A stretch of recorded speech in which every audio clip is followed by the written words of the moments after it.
What's up, guys? What's up, truth tellers? What's up, givers? Let us know in the chat box who you're for today. And guys, you are in for a treat tonight, okay? Do not let the barbed wire and state seal fool you, okay? This is not just a detention center. It's a plantation with a fresh coat of paint where Black and brown bodies will be caged, controlled, and commodified in the name of corrections. Nicknamed Alligator Alcatraz, this Florida facility is a chilling symbol of the South's dark legacy, where the only thing that's changed is the uniform. Behind the walls, forced labor, racial abuse, isolation, and a system built to break men down and cash checks while doing it. This is not a rehabilitation. It's modern day slavery, and the state is eating off it like gators in the swamp. Tonight on Truth Talks, welcome to Alligator Alcatraz, where freedom ends and the plantation lives on. Oh, and Cenat did what? Let's get to it.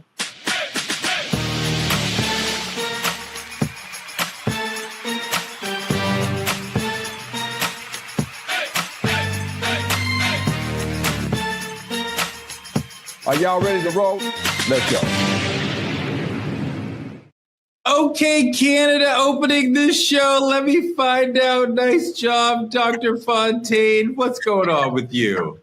Oh my God. Okay. I don't know if y'all keep joking or my real last name is Fontenot. Okay. Fontenot. But what's up? I'm so excited to be here with my Truth Talks fam. It's going to be a great and spicy show tonight. Dimitri, I always wonder, does Fontenot really know?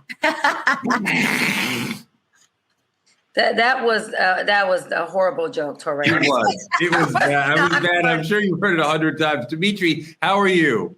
I'm well. I'm very well. I have no complaints here. I'm doing about as good as the hair is today. You know what I'm saying? Like, look, you know what I'm saying? Wait, I see no hair, so I'm talking about you. I'm trying to give you something, but now I take it back. Girls, Torre, now I take it back. How you got your wife? Torre got the curls for the girls. We see how you got wifey. Mm-hmm. It's just 3C. It's just 3C here. That's all it is, Cheyenne. You one day, maybe Hair Maniacs will make it in 3C, and then bam, we'll be together. Yeah, we'll be twinsies. There you. I'm buying it. I'm buying me one too. Twins. Let's get into it. Trending truth number one: Cenat is facing mad heat on social media, which he probably likes.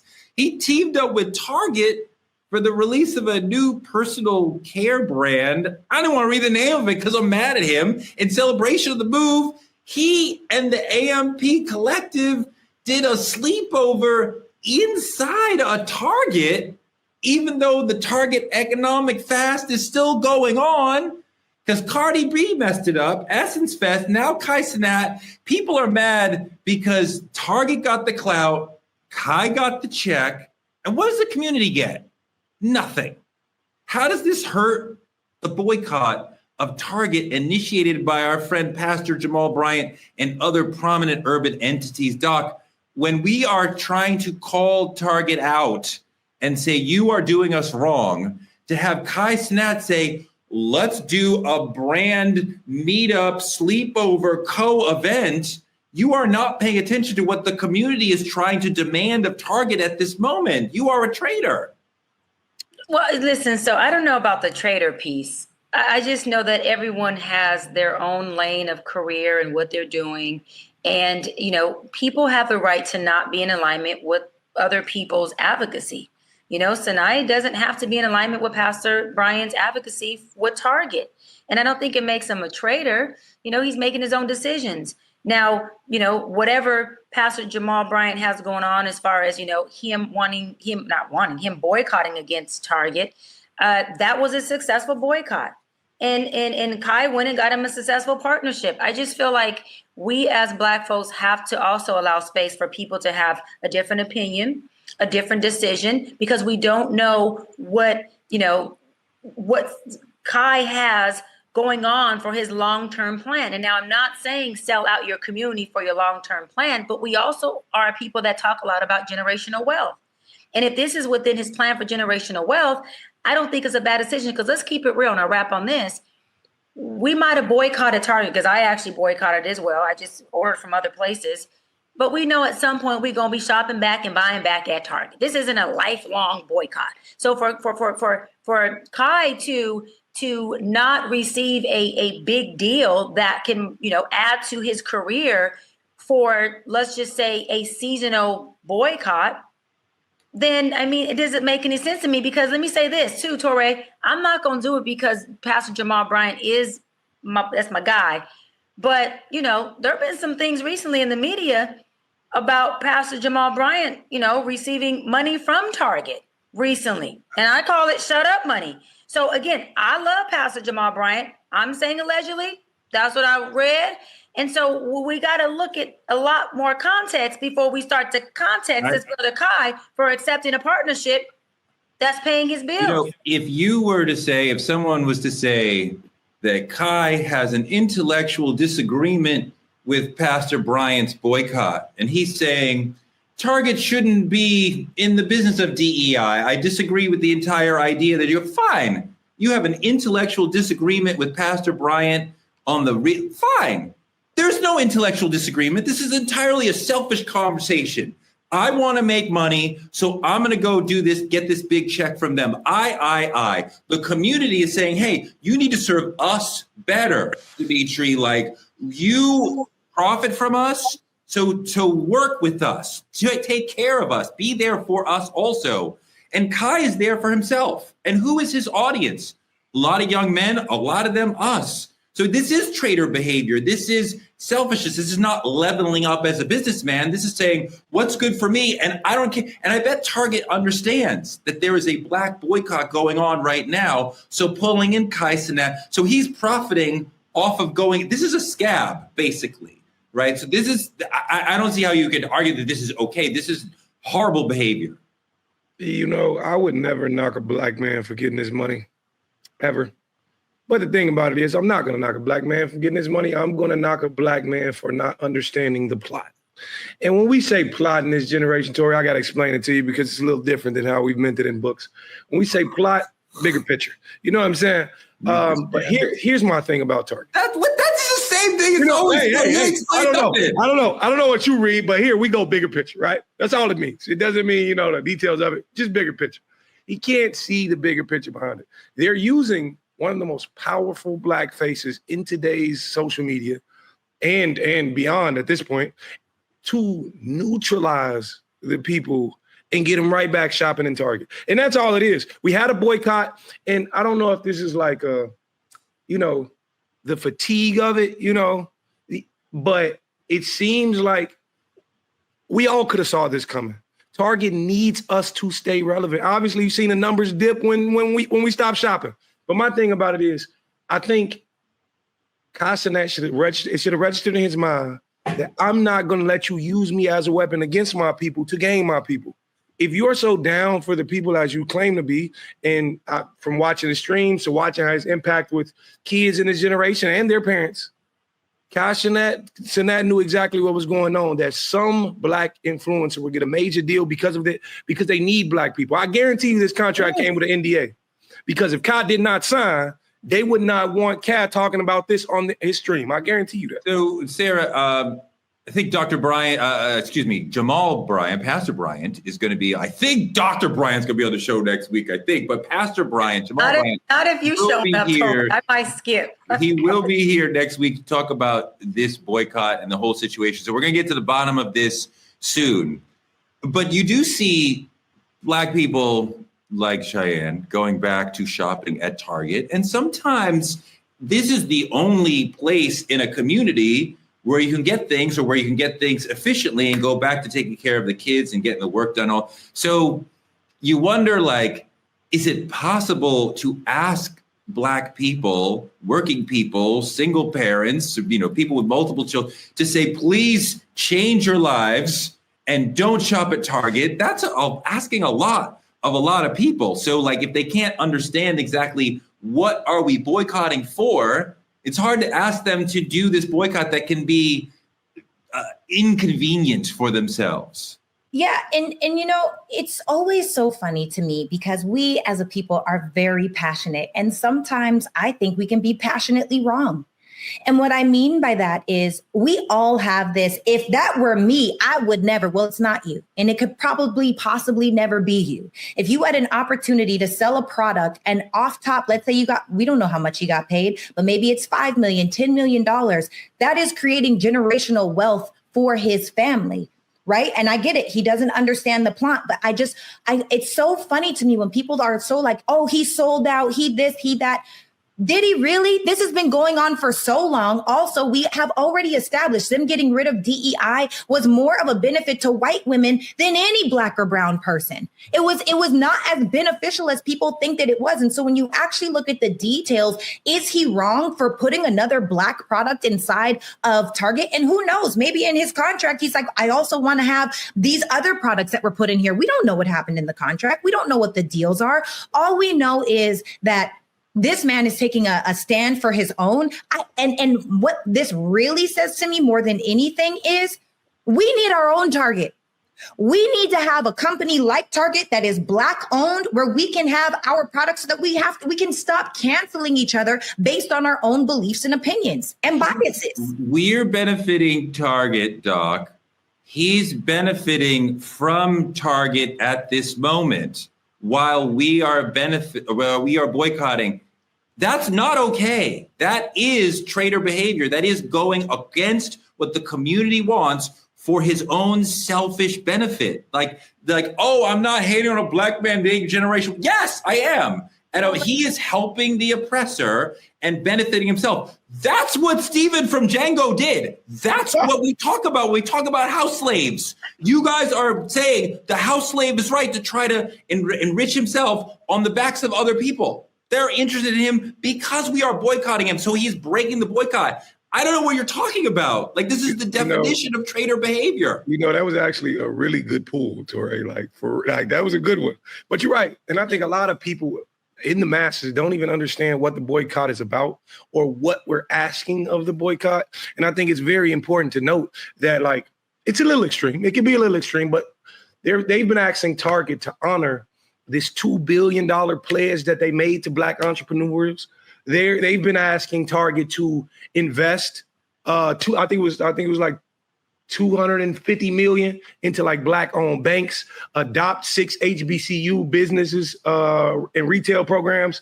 And then they was asking them to restore and reinvent these DEI initiatives. So it's not, a lot of people don't know what they're boycotting Target for. It's just when Black people be like, hey, well, let's stay up out of there.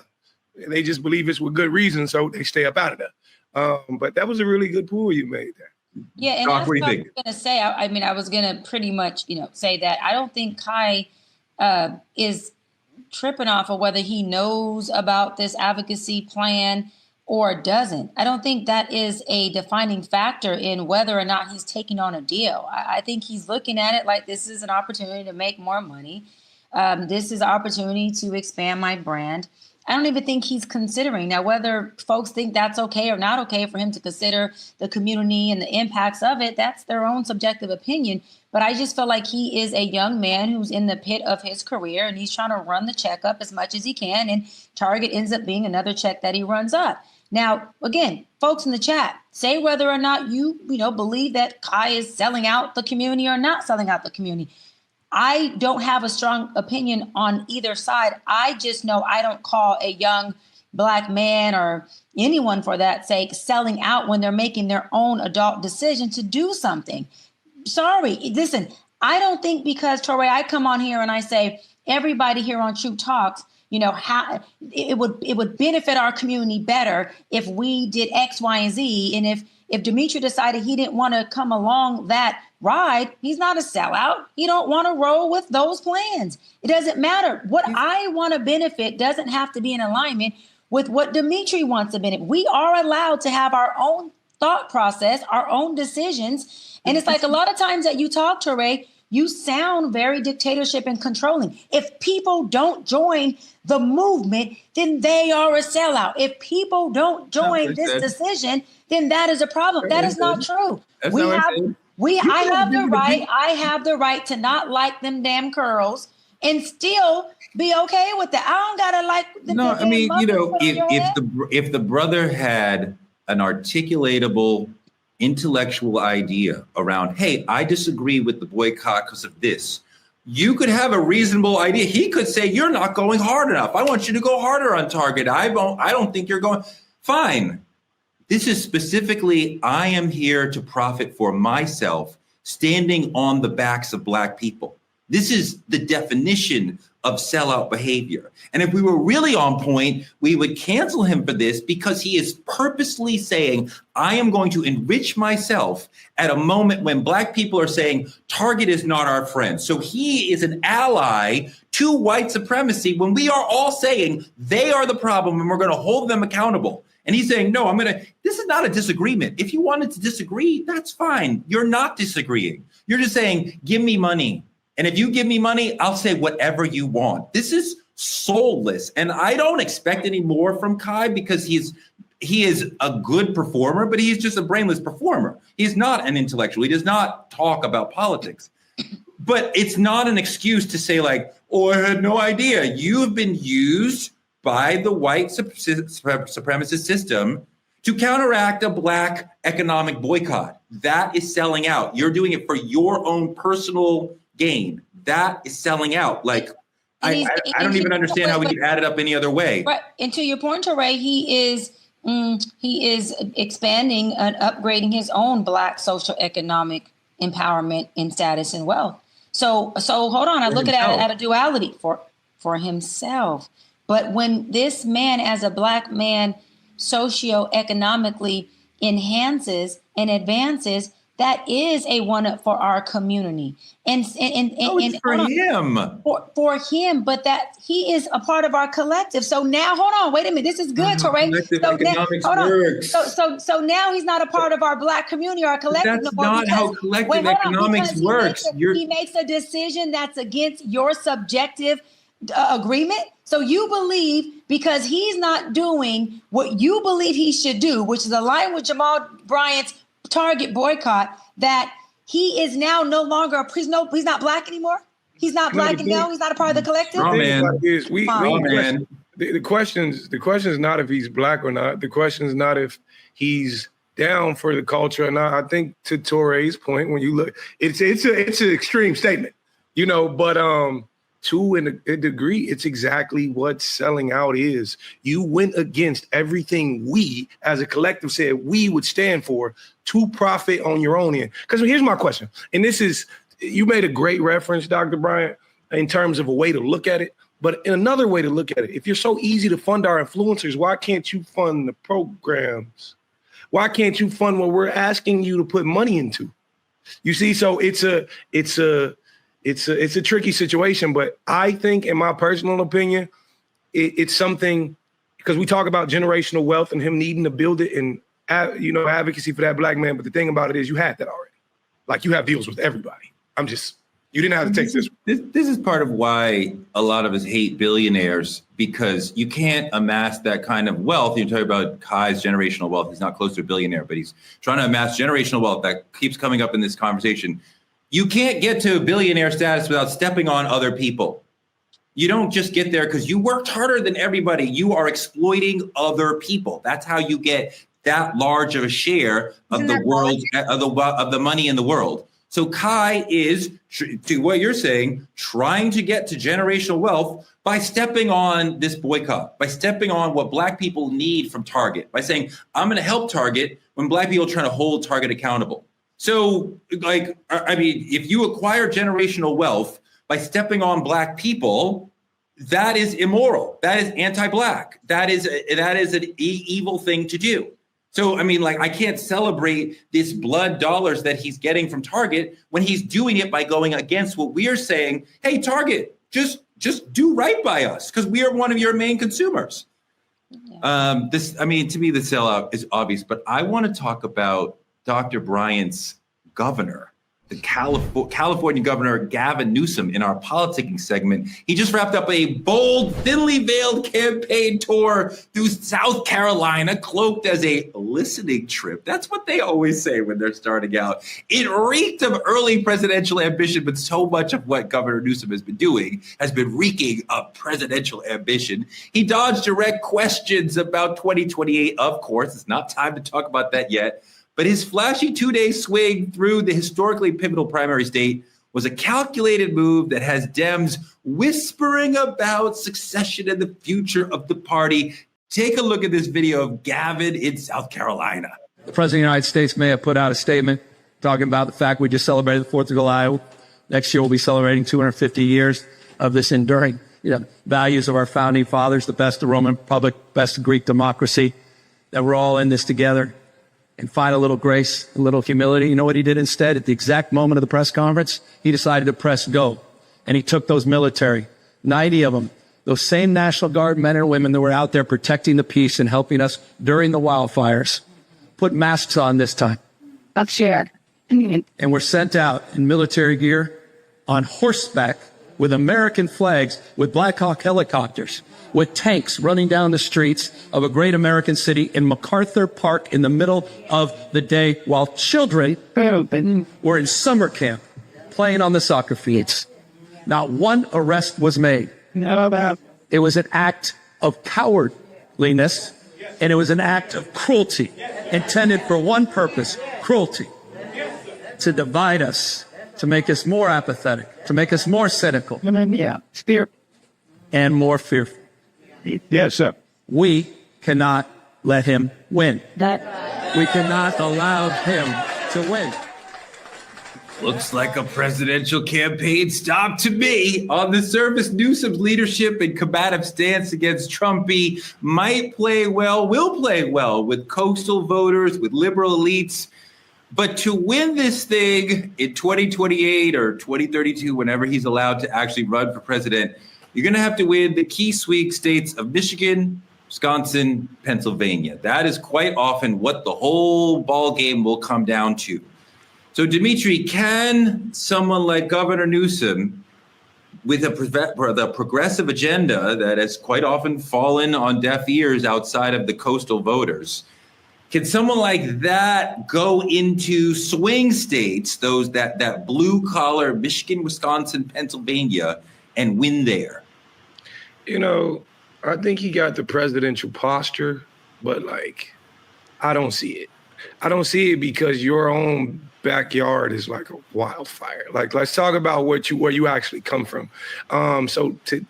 It's also to me, an abuse of you coming in and you trying to get with the culture. I'm analyzing the video and I'm just seeing the little things, all the black people behind you and all the, you know what I'm saying? For me, I'm looking at it like you had.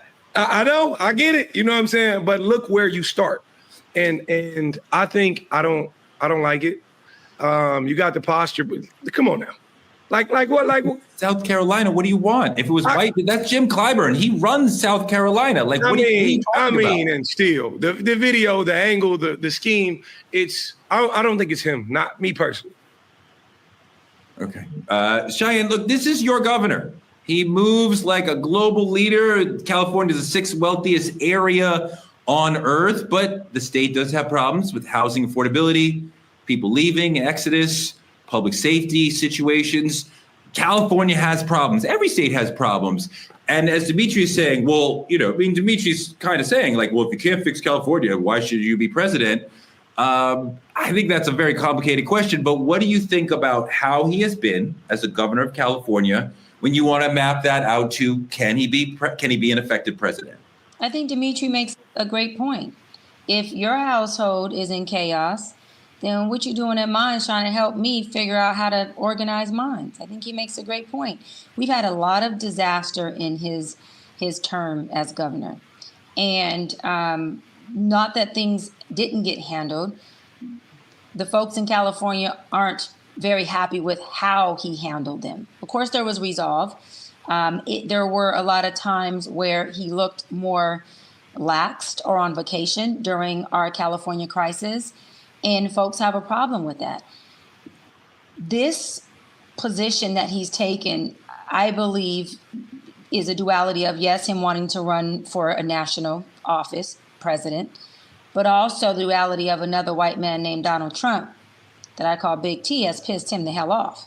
And so, again, this is him clapping back at Trump saying, which he said on the news pretty much screw you. And he used a curse word and apologized for cursing. And saying, listen, you've pissed me off enough to now come for you in your position. And I'm gonna make a lot of noise about it. And so I just think Newsom is in a position of saying, you know what, I always want to run and let me figure this out. But I think Dimitri, and again, I don't dislike him. He has been a friend of our NAACP for a long time. So Dimitri, he's definitely has been a friend of Black folks in the Black community. He does a lot with us. Black Lives Matter. He's always in the Black room. He is. I got to give that to him. But I find, and I say this respectfully because he is our governor and we have a relationship with him, that his bark and his promises have been louder than his results and his actions. And I do hope that regardless of where he goes in office, that he's able to align his actions so that people can not only believe in him, believe in his leadership, but they can start to believe in leadership in politics again in general. Sarah, I don't know if Gavin will be the nominee. He might be. He is a very serious contender for that. We could throw out some other names who might be there. Maybe Cory Booker, maybe AOC. Certainly some people who we wouldn't even think of at this time.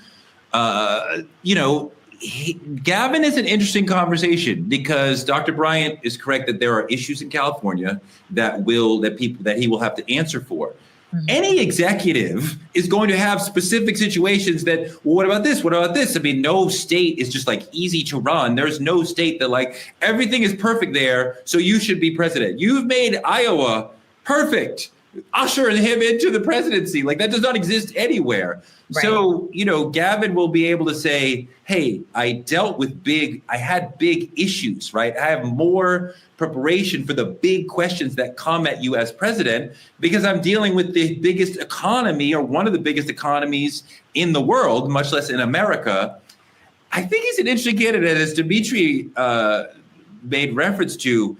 If Hollywood was putting together a presidential kid, like he looks president, right? He looks like that thing that we think, like if you ask people, what do you think? They would think of Gavin Newsom, and that stuff matters. Yeah. I think that he's doing the best that he can with all the issues that have been around. I'm not against Gavin either. I think, good for him if it happens. I also think that in order to be a politician, you have to be strategic, calculated, and intentional.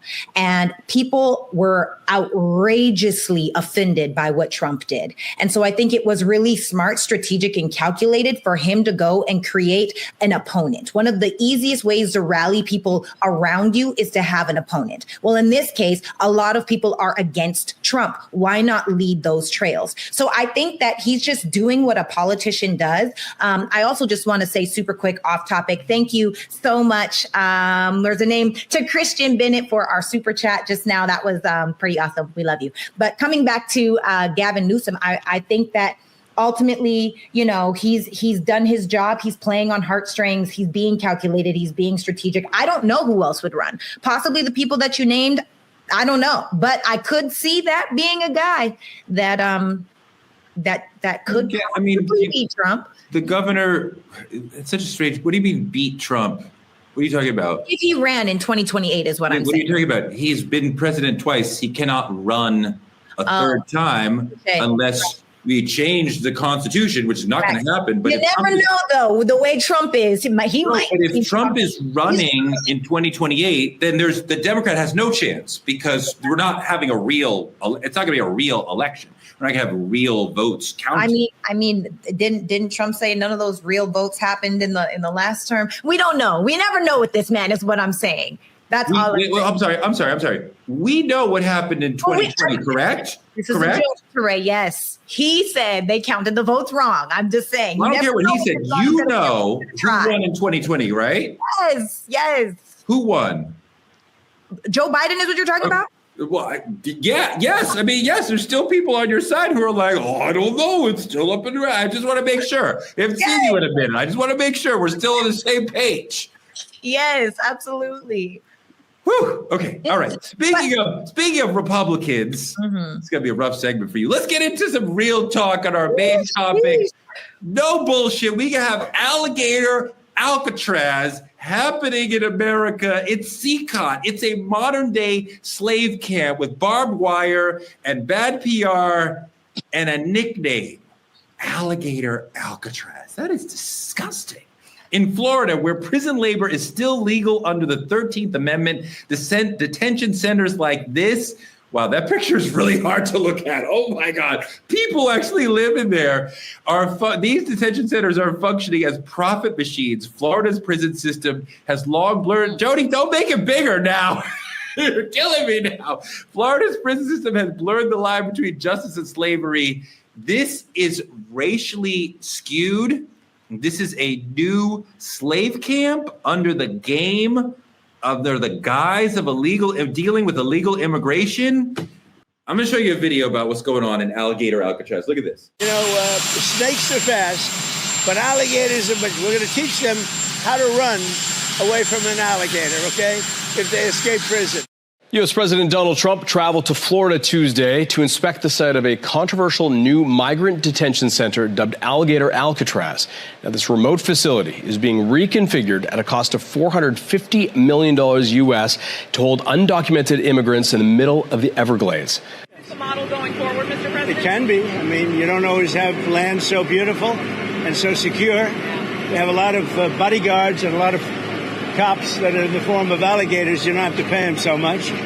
But I wouldn't want to run through the Everglades for long. It will keep people where they're supposed to be. This is a very important thing. We've got very red states that should be doing this just as much as Florida's doing. That will increase their numbers. And then what happens is you'll have a lot of people that will deport on their own because they don't want to end up in an Alligator Alcatraz or some of those other places. So I think this is a model, but we need other states to step up. The Florida Everglades to open America's newest migrant detention center. It's incredibly built, and you're seeing that yourself. That's why I said let the press join us on our walk so they can see what's happening.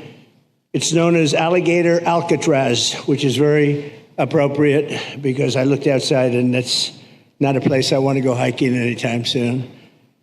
But very soon this facility will house some of the most menacing migrants, some of the most vicious people on the planet. We're surrounded by miles of treacherous swampland, and the only way out is really deportation. And a lot of these people are self-deporting back to their country where they came from. Dimitri, you know, the 13th Amendment allows involuntary servitude as punishment for a crime. So prisoners in Florida are working for pennies per hour, and they are under the threat of punishment if they refuse. But I assume you also know people who have done time, right? Yes. And we understand that the way folks are treated when they are inside, and that looks like extremely horrific beyond what you get in a normal prison. When we treat people horrifically when they are inside, that is bad for society. Most of them will eventually come out. These people are not supposed to be in here forever. This is not CCOT.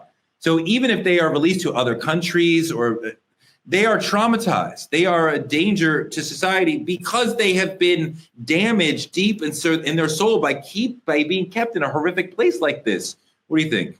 You know, it's amazing to me how much this resembles what slavery is. It's the same ground. It's the same system. It's the same. And it's kind of evolved, you know. Now they're calling it corrections. It's just amazing to me when I'm listening to Trump and the way he's speaking about these malicious, some of the most vicious people in the world, and just the verbiage he's using. It's no coincidence this is the exact same land. But the government trying to model this thing in other places like Florida, Mississippi, Louisiana, anywhere, calling it's inhumane, in my opinion. Yeah. It's absolutely ridiculous that the idea of like, you can view these things and still stomach. And I think the picture of actual Trump and his party standing there and his people standing there is probably the most inhumane. That it's ridiculous because they're viewing it as if this is an animal shelter. They're viewing it as if this is normal. And I hate this. I hate this for us. I hate this as people. I hate to see, I can't even say we went back, but we evolved to this point. It's their new way of doing exactly what they've always done. Sarah, there's an aspect here of forced labor disguised as rehabilitation, but there's also just straight lying because they're telling us this is where the most vicious people will be. That is not at all true. ICE is grabbing lots of people who are law-abiding, who are working, who are paying taxes, who are not at all criminals at all. So, I mean, children, yes. So, if you tell Americans we're going to house the most vicious people in the world here, well, that creates a sort of moral justification for some people, not for a prison abolitionist, but for some people. But I think the average person could see this is a disgusting way for a government to treat people, even if they have broken something like the immigration law.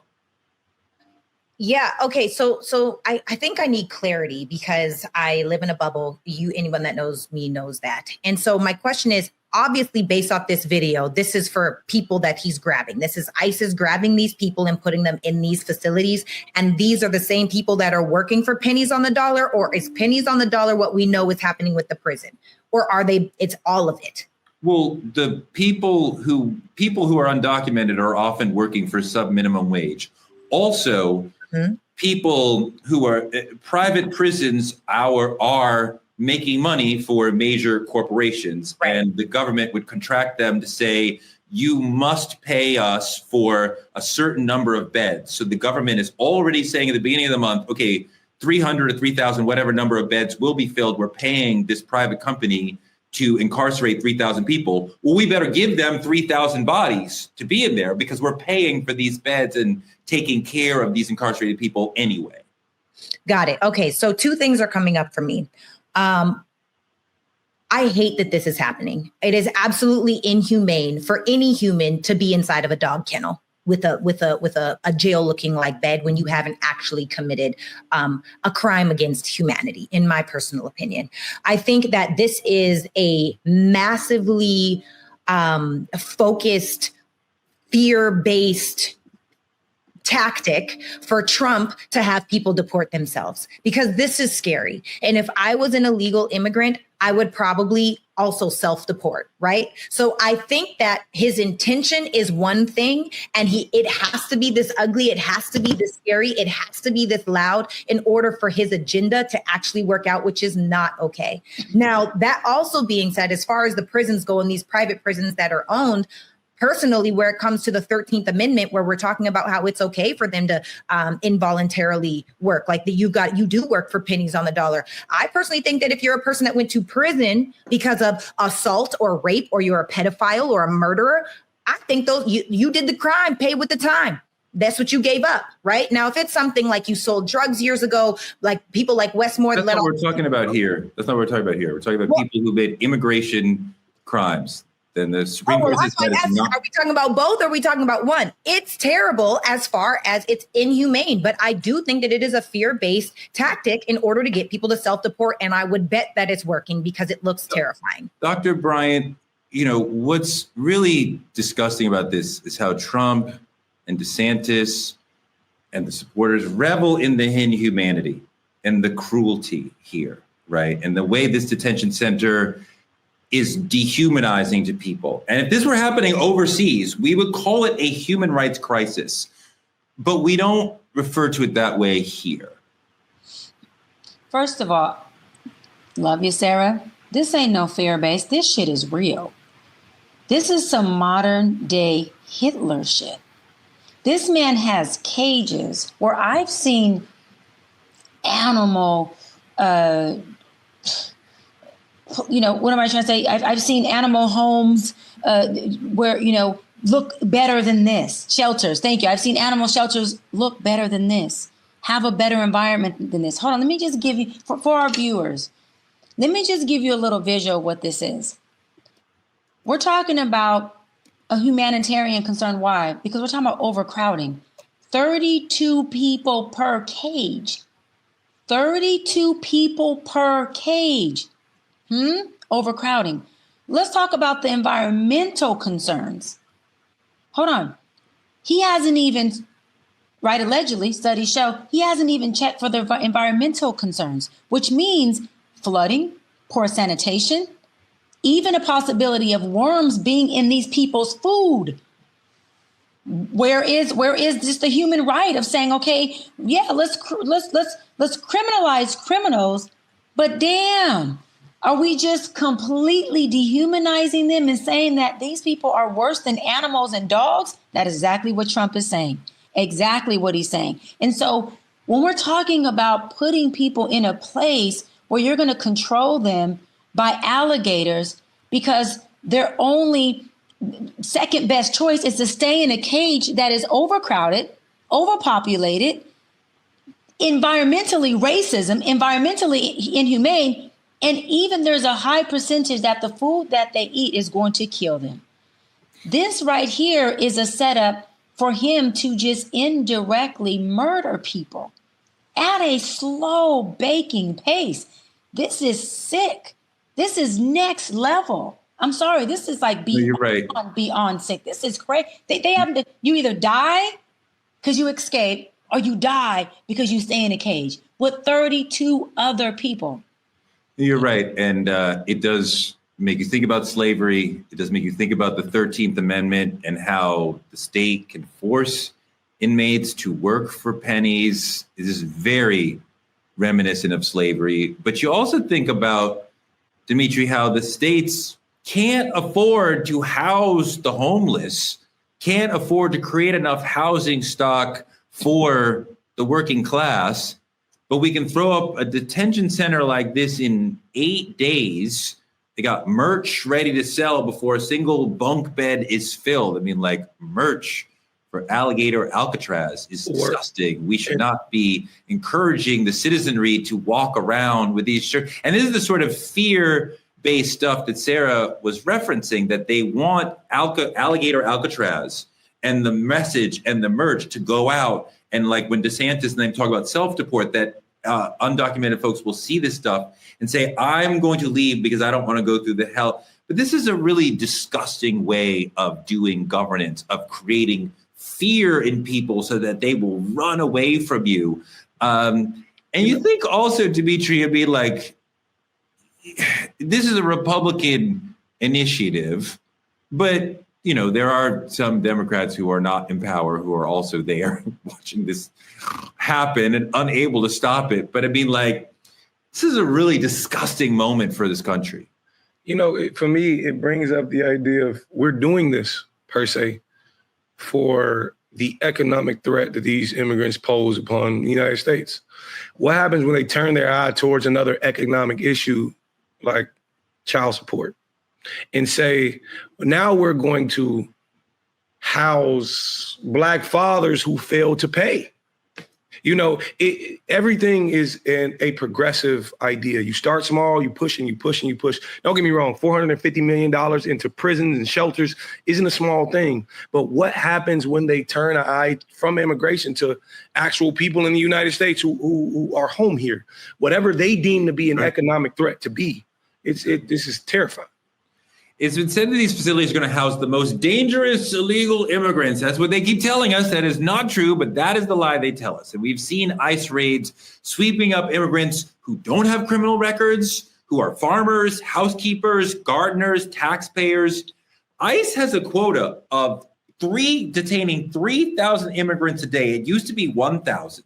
And Trump and Stephen Miller have made it 3,000. So they tripled the daily quota, which is extremely hard for these ICE agents to keep up with.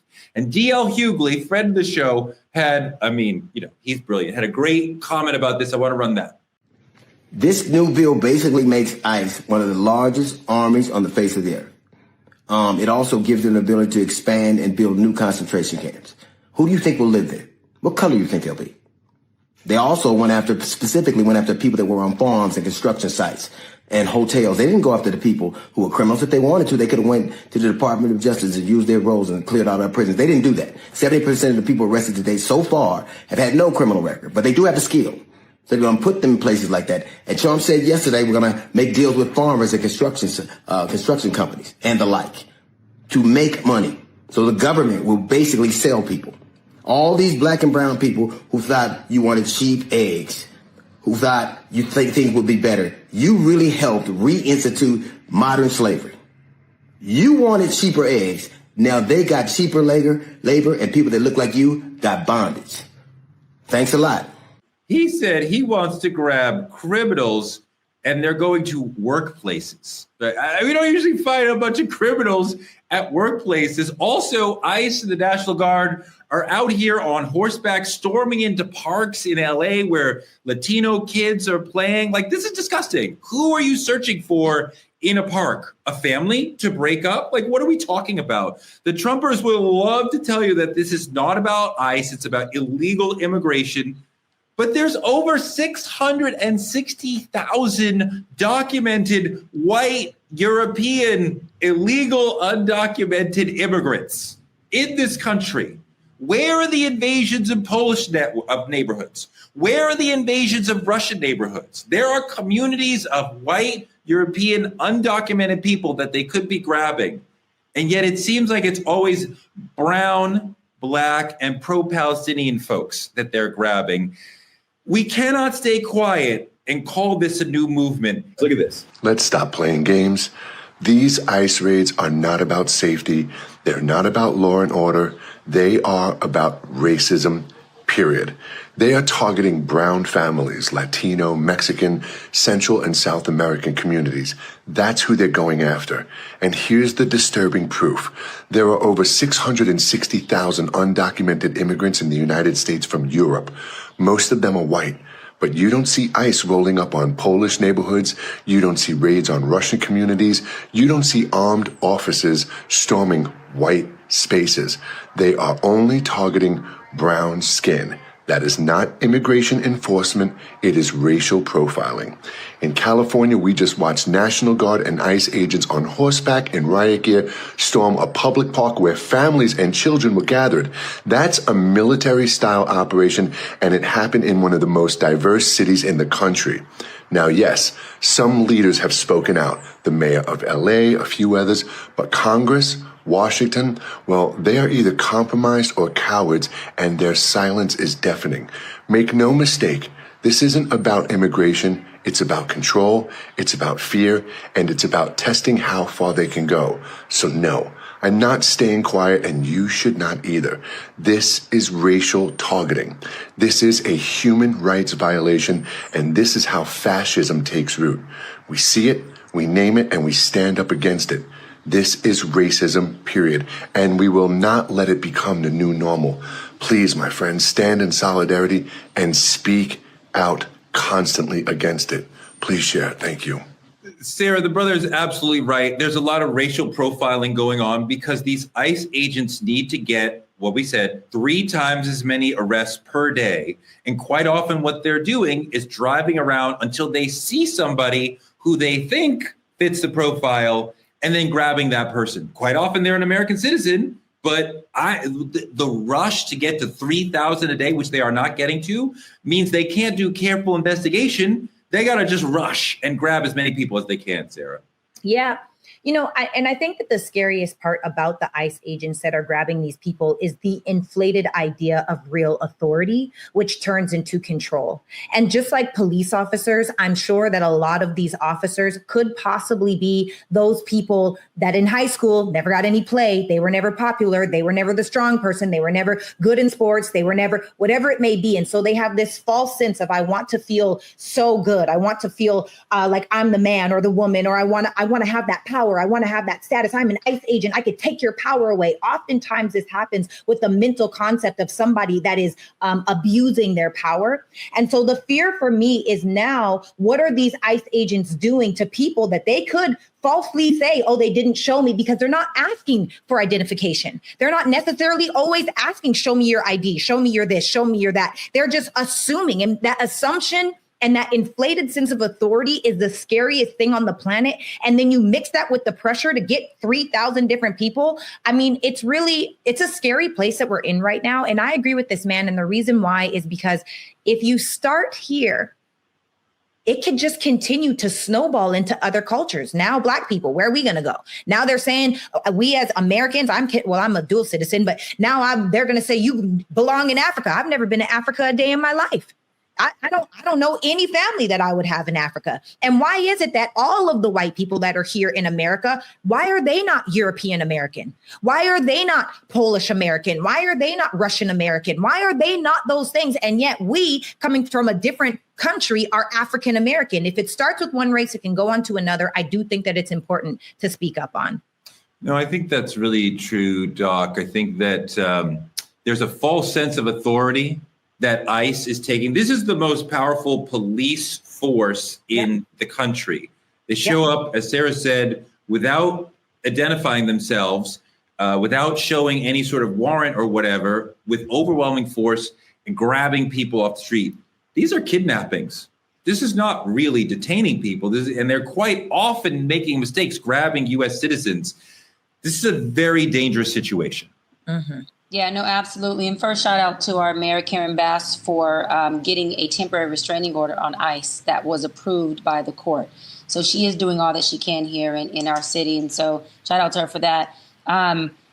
This is what white privilege and entitlement looks like. This is a representation of our president, our leadership, right? He has a false sense of authority, but is it really false? Because it seems like he's using his power and his authority for real life situation. This is not false. These are these people's real lives. These people are really getting snatched up, put in the back of a 2x2 cage of a van, and they don't give a damn if they know who snatched them up. And the ICE folks, officials, don't care if this person is an immigrant or not. This is all about how an immigrant looks. Aesthetically, if you look like you don't belong here, meaning if you look like you are not white, then that means you don't belong in America. Because to our leadership, Trump, America is a white country. Anything outside of that belongs in a slave camp or labor. He also said that for the immigrants that can prove or agree to just working in the farms, meaning labor jobs, that there's a possibility that they can stay here. But you can only be here if you're deciding and agreeing to do labor work for us. Which Trump? This is what they do already, idiot. Majority of our Hispanics are already cropping for us and agriculturing for us. They are labor workers. So now you're going to tell them that if they do what they already doing, after you demise them, dismantle them, dissipate them and their families, that they can stay or they can come back? What the fuck are you talking about, bro? Are you in the America that all the Americans have been living in? No. The fruit that I buy, a Latino, a Hispanic, grew that, crop that, water that, farm that, labor that. What are you talking about, bro? Our contractors, our gardeners, who are legal and who some aren't. How do you think it's getting done? Right. The majority of the labor work at the White House where you live, Donald, are at the hands of who?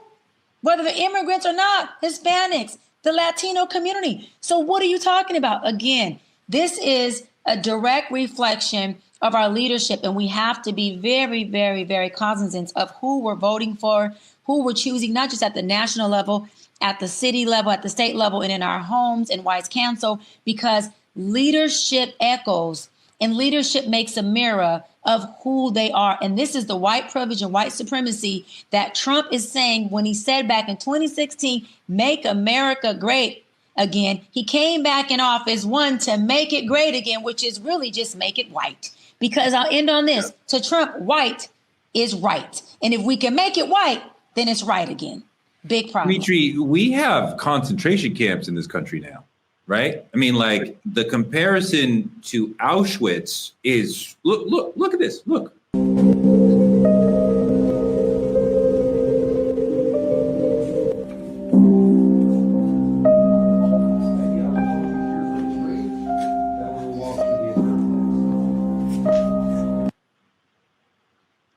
And it's really hard to watch. And you wonder what's to stop this to happening to Black people.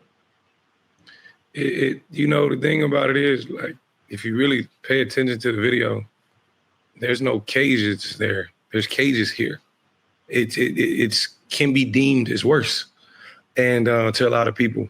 But either way, it's horrific. And I think they are familiar with how similar this is. And I think mentally, this is exactly what they're aiming for. And that makes it so much worse. You know, I want to move forward a little bit in this conversation because there's two major companies in this country that manage the private prison industry, that they have the main contracts. They are the managers of the detention centers that this administration has heavily funded in the big, ugly bill.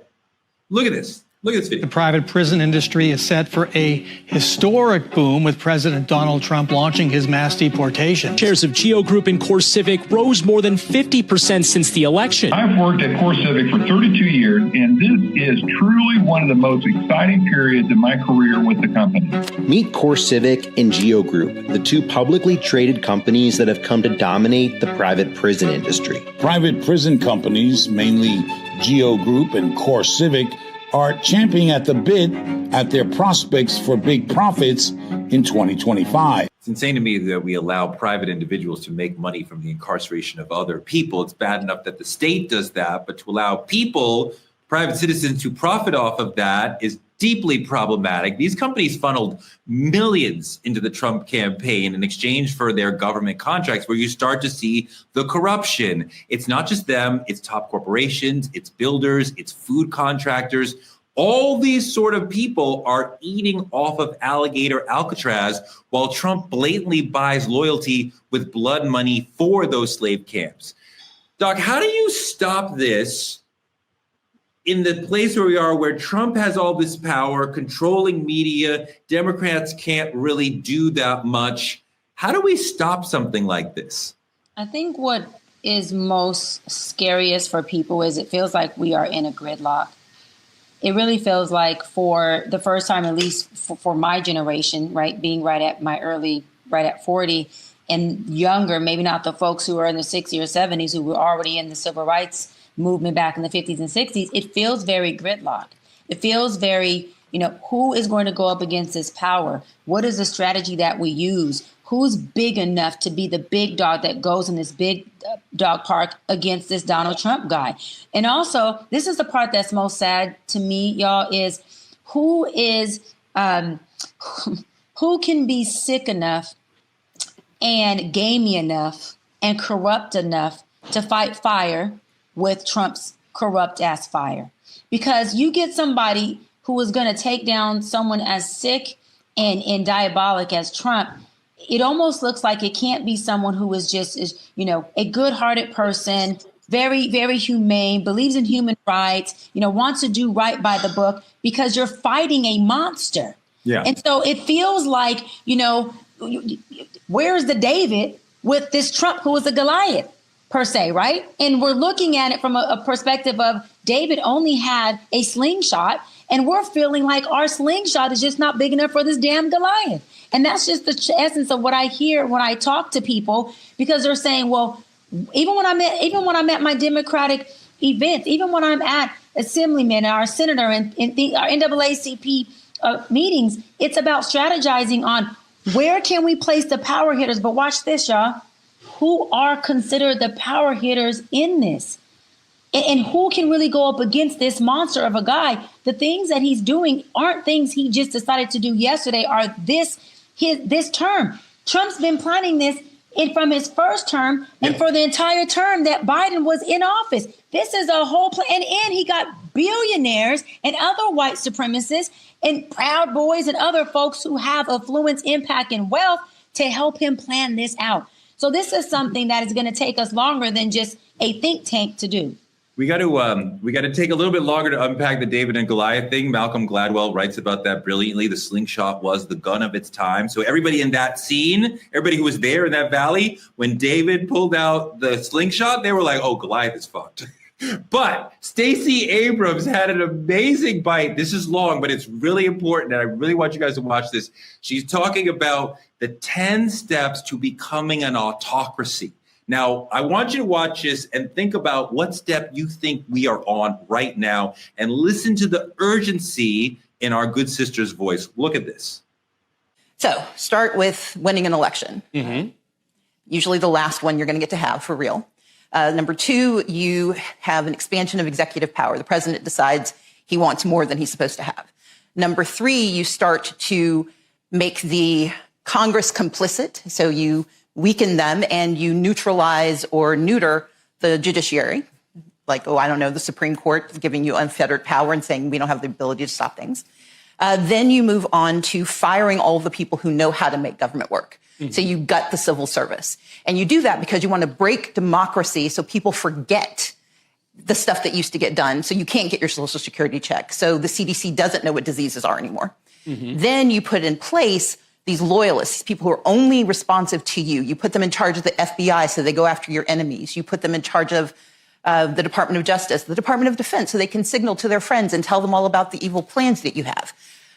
Then you make certain that you break how we communicate. So you criticize the media and you create your own echo chamber of propaganda. You call it truth, even though you know you're lying.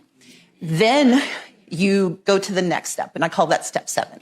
Because at step 7, you have to blame someone. You have to blame people for the broken government, for the broken promises. So you go after DEI. You go after the vulnerable, the dispossessed. You go after any community that doesn't look like what you think power should be. While you're doing that, you make certain that in step 8, you eliminate anybody who can help them. So you sue law firms that do pro bono cases. You go after philanthropies and accuse them of giving money to the wrong people. You go after colleges and universities that can teach people possibly what else they should know. You get to step 9 and you start to encourage and incentivize private violence. You send the U.S. Marines into spaces they should not be. You send the National Guard in. You kidnap people off of the streets and pretend that's normal, because that's how you quiet dissent, because you make everyone afraid that if they don't do what you want, they might be next. And once you've done those 9 steps, step 10 is easy. That's when you decide there won't be new elections, because everyone's either afraid, poor, broken, or complicit. I want to hear the folks in the chat talk about what step they think we're on right now. But Dimitri, where do you think we are on Stacey Abrams' timeline of moving toward autocracy? Man, we got to be close 8, 9. A lot of these things she's saying, we've heard already. Yeah. Sending the military into places they don't belong, pointing blame at what presidency should have been or what should have been done. We've seen all of this. And it's amazing to hear it play out exactly how she's, scripted it too. I don't know the timeline of this, but we have to be a good 8 or 9. And just like we were mentioning earlier, I know we talked about it as being, propaganda or unlikely, but that not having re-elections thing is something she mentioned. And how powerful that is amazing to me, but for sure 8 or 9. Doc, what do you think about where Stacey Abrams thinks we are moving toward? First of all, Stacey Abrams is a political leadership genius. Let's just put it out there. Sis should have ran in place of Kamala, not comparing, just saying. And she was one of the biggest reasons why Biden got in office. Let's keep it real. And then she's VP. I'm going to say this. Biden dropped the ball, left her hanging. Why was Stacey Abrams not VP to your term? But anyways, I think anything sis says is enlightening.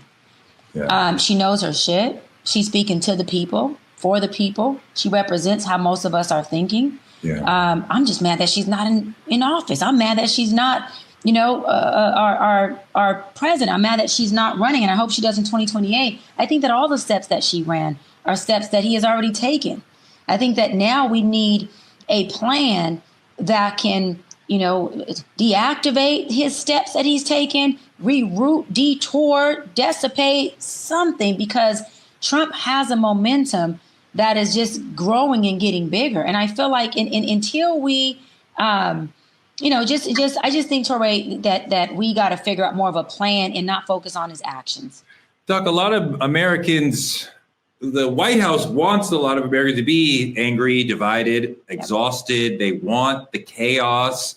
The antidote is organized communities and a system that works for the people, but the White House is trying to create the opposite. Yeah, battle fatigue. The White House wants us to be battle fatigued, right? When we have nothing left in our tank, what do we have to give? And let's keep real. When we have nothing left in our tank, what do we give? We give crime. We give frustration. We give anger. We give division. We give fatigue to the point where we can't think, we can't strategize. So what do? Now you don't have to come overpower us. We just lay down the power. We're exhausted. We're tired. We're resourced out. We can't help ourselves. We can't help each other. So that means that what I've been saying for forever, that goes into him trying to create martial law. I still stand on that. This man is trying to overturn a democracy so he can be in complete dictatorship over us. He's already dictating us. We don't have to agree with it. But what he's doing, he's running the shit out of this country. He's not leading us. He's forcing, he's running, he's impeding, he's dividing. And that is all what creates martial law. And that is all what creates dictatorship, so that he can be in power and he can continue to pass down his power to where he wants it to be. And to the point where he eliminates everything that doesn't look right to him. And I've said this before, which for him is white. That's exactly what he's doing. And he's leading out what he deems to be the weakest link first. And he's making an example out of them so we all can see if we don't line up, if we are not in alignment with this man, guess what happens to us next? Although black folks was first, now it's looking like we could be secondary next. Sarah, a lot of people should be talking about Alligator Alcatraz. This is representative of kind of like the end of democracy. And like, yeah, guilty. A lot of media is more focused on different stories, maybe more celebrity stories. I personally have been doing a ton about Diddy and the trial last few weeks. And I know that Alligator Alcatraz is happening, but I'm like, oh my God, this Diddy story is everything. And I think a lot of media has been like that. And Alligator Alcatraz has gotten a lot of attention, but not necessarily as much as it should as far as what it represents, as far as, you know, the end of democracy and a seacot on our own shores. And do you think that America is addicted to black and brown punishment? Yes. And more than that, I think it's the agenda. It's the agenda. The agenda is to distract. The agenda is to keep us focused on something over here so they can do something crazy over there, so they can take our rights away, so they can put us into battle fatigue, so they can create chaos. Because the truth is, chaos is profitable in a lot of different ways. And it's not until we come together and work in groups where we're actually able, like, we need to focus on one thing at a time and focus on that. Because the truth is, all of these celebrities going through their stuff, yeah, it's juicy. It's like, wow, I didn't know. But how is that encouraging, changing, or impacting your life? It's not. We need to spend more time focusing on the things that actually make an impact, not just on us, but on our children, our children's children, and our future. And until we do that, we're going to stay inside of this battle fatigue, overwhelmed, overworked, exhausted. You know, Torrey, it's rarely said, but a big architect of all this like immigration bullshit is that evil ass Stephen Miller. He's a meme to him. Goebbels notorious from Nazi Germany. I think it's time media actually shines light on that, how dangerous of an animal this actually is. Like, out of all of Trump's allies, out of all of his grifting family and Stephen Miller has been in his inner circle the longest and is probably doing the most damage. But we all know, Donald Trump's ego tends to push people who shines brighter than him in his own circle aside. So I say we blow it up. And assign this to Stephen Miller just to piss Trump off. Take a look at this video. Just take a look at this video. Are these the neighbors that you want in your city? No. These are the criminal migrants that Kamala Harris brought into your community. And as swiftly as they came, Donald Trump will send them back. Und ehrt das Andenken dieser 7 Gefallenen. Listen, let's talk. I just want to for our viewers, y'all in the chat, listen, I just want to give you the psychological meaning of Alligator Alcatraz, just really quick, right? So alligator, primo danger, right? It symbolizes the unpredictable, lurking threats and death, using nature as a perimeter to subconsciously threaten them, escape, and you're dying. Let's just look at Alcatraz really quick, right? This prison was known for what? It's infamously known for the isolation and hopelessness. Naming this site Alligator Alcatraz evokes the same psychological cage where nature, not just bars, holds you in captive. I just wanted y'all to look at the entire metaphorically psychological meaning of Alligator Alcatraz. That's all I gotta say. You know, I'm gonna say this loud and clear and without apology. America did not end slavery. America evolved slavery. Alligator Alcatraz is not a detention center. It's a plantation with PR and legal merchandise for people to profit off. So you gotta ask yourself, how does the richest nation on earth still run on slave labor in 2025? If you're outraged, don't just scroll, organize. Don't just post, show up. Call out the corporations, the politicians, the profiters feeding off of humans in cages. If we don't shut this down now, they'll build 10 more before sunrise. So stay awake, stay loud, and remember, nobody's free until everybody's free. Beautifully said, Dimitri. Thank you for that. That's our show for tonight. Good show, guys. Like, comment, subscribe on our YouTube channel at Truth Talks Live. Watch us simulcasting here on the Black Star Network after Big Dog Roland Martin Unfiltered every day. Support Black media at Cash App, Truth Talks Live, or any of the links on your screen. You can also support us by advertising with Truth Talks, like our friends at the Playpad in Atlanta, Georgia. Thank you to them for advertising on the show. Reach our over 10 million viewing audience by advertising with us. That's across all our social platforms and all of Dimitri's friends. That's about 1 million people right there. Small businesses and influencers partner with us by visiting truthtalkslive.com, become a VIP member of the Truth Lounge, and click on any co-host room. If you click on Sarah's room, somebody will jump out and say, "Stop being a victim." As always, Truth Talks is standing in the gap for Black media as it is under attack. So keep supporting us by telling a friend to tell a friend to watch Truth Talks. We are on every night, 8 p.m. EST, 8 p.m. PST. So come hang out with your Truth Talks family every night at 8 p.m. We out. Good night, y'all. Thank you so much. Super chats coming in.